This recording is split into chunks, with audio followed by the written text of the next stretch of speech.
ஸ்தானத்துக்கு கற்பூரம் ஏற்றும் போது, அடுக்கு தீபம் ஏற்றும் போது, பஞ்ச தீபம் ஏற்றும் போது அப்படி கற்பூரம் தான் காட்டுறோம்ல, அந்த நேரத்தில் சின்ன மணி அடிக்கிறோம்ல, அதே நேரத்தில் வெளியில் பெரிய மணி அடிக்கிறோம்ல, அதெல்லாம் எதுக்கு அடிக்கிறாங்க? எதுக்கு கற்பூரம் காட்டும் பொழுது மணி அடிச்சுக்கிறாங்க? கற்பூரம் ஏன் காட்டுறாங்க? யாருக்கா தெரியுமா? ஒரு அட்டென்ஷன் வருது. அதாவது கோயிலுங்கிறது அர்ச்சனை செய்கிறது, அபிஷேகம் பண்ணுறதெல்லாம் ஏதாவது நமக்கு வேணும். மழை பெய்யல, இந்த ஊரில் மழை பெய்யணும் சாமின்ட்டு அன்னைக்கு சிறப்பு அபிஷேக ஆராதனை பண்ணுறாங்க. அப்போ மூலஸ்தானம் இருக்குல்ல, கற்பகிரகம், அங்கே தானே முக்கியமான சாமி இருக்குது. அந்த சாமிக்கு அபிஷேகம் ஆராதனை எல்லாம் பண்ணுறாங்க.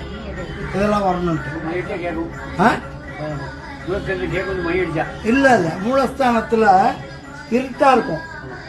அப்போ அவங்க அபிஷேகம்லாம் பண்ணி சாமியை பார்த்து வேண்டதுக்கு முகம் தெரியாது. அப்போ இப்படி கற்பூரம் கட்டும் பொழுது முகம் நல்லா தெரியும்.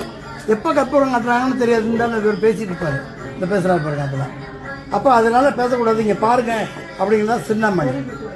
அப்போ அடித்தா எல்லோரும் அந்த கற்பகிரகத்தில் உள்ள அம்பாலும் சாமியும் தெரிவாங்க. அப்போ சாமி மழை பெய்யணும் அப்படின்னு வேண்டிக்குவாங்க.